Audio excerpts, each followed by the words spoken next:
সুদের লেনদেন করবেন না। কেন সুদ খাবেন বাপ? কেন সুদ খাবেন? কেন সুদের লেনদেন করবেন? কেন কিস্তি নিবেন? কিস্তি আর সুদ তো বরাবর, কিস্তিও হারাম, সুদও হারাম, স্পষ্ট হারাম। আপনি শুধু এটা আমাকে উত্তর দেন, কুকুরের গোশত হালাল না হারাম? বলেন, সবাই বলেন, কে হারাম করছে? আবার বলেন, আবার বলেন, আবার বলেন। কুকুরের গোশত কেউ খায় আপনারা? তাইলে আল্লাহ যদি হারাম করে কুকুরের গোশত খান না, তাহলে আল্লাহ হারাম করার পরেও সুদ খান কেন? আর সুদ খাইলে কুত্তার গোশত খান না কেন? কথা বলেন না কেন? যিনি সুদ খান তাইলে তিনি কুকুরের গোশত খান তাইলে? কারণ আপনি তো শুনেছেন আল্লাহ তাআলা হারাম করছে, তো আল্লাহই তো কুকুরের গোশত হারাম করছে। তাহলে আল্লাহর হারাম এটা মানলে আল্লাহর হারাম এটা মানবেন না কেন?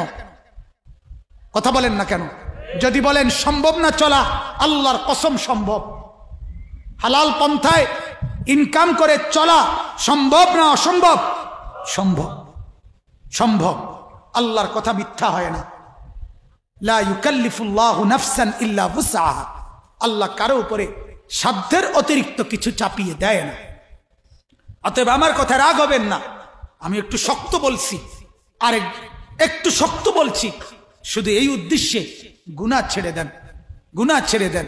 সুদ, ঘুষ, মিথ্যা, মদ, জুয়া। অনেক যুবক, অনেক নওজোয়ান শহরে বন্দরে গ্রামে গঞ্জেও এখন মাদকাসক্ত, মদে আসক্ত, ইয়াবা, ফেন্সিডিল, গাঁজা, হাজারো রকমের নেশা। আহা, আল্লাহ নবী সাল্লাল্লাহু আলাইহি সাল্লাম বলেন, পরিষ্কার হাদিস, নবীজি বলছেন যে নেশা করে সেই ব্যক্তির কাছে মা, খালা, চাচি, বোন কেউ নিরাপদ থাকে না, নিরাপদ থাকে না। নেশাখোর আপন জনের উপরেও আক্রমণ করে, আপন জনের উপরেও ঝাঁপিয়ে পড়ে। নাউজুবিল্লাহ, নাউজুবিল্লাহ। এজন্য নেশার থেকে বাঁচেন, অশ্লীলতা থেকে বাঁচেন, ব্যভিচার থেকে বাঁচেন। আল্লাহ তাআলা বলছেন, নাইলে আমি দুনিয়াতেও শাস্তি দেব, নাইলে আমি আখিরাতেও শাস্তি দেব। এজন্য আজকে আমার এটাই কথা, মূল বক্তব্য। আগত মুসিবত, পিছনের মুসিবত, সব মুসিবতের কারণ গুনাহ। বলেন কোন? গুনাহ। বলেন না কারণ কি?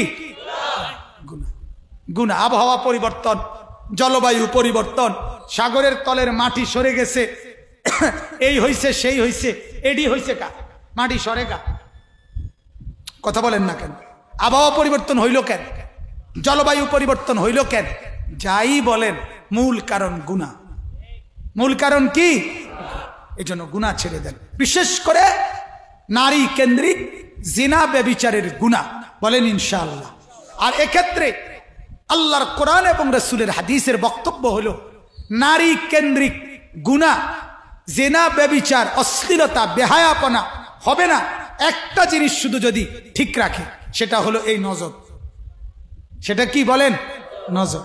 সেটা কি বলেন না? নজর।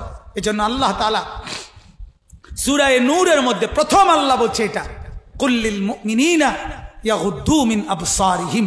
হে নবী, মুমিন পুরুষদেরকে বলেন তারা যেন ভিন নারী থেকে নিজেদের চোখ নামায় ফেলে। ওয়াকুল্লিল মুমিনাত ইয়াগুদ্দুনা মিন আবসারিহিন্না। মহিলাদেরকেও বলেন তারা যেন ভিন পুরুষ, পর পুরুষ থেকে চোখ নামিয়ে ফেলে। চোখ নামিয়ে, কোন কর্ম চোখ নামিয়ে ফেলে। আল্লাহ তাআলা এটা বললেন, পুরুষ চোখ নামাও, নারী চোখ নামাও।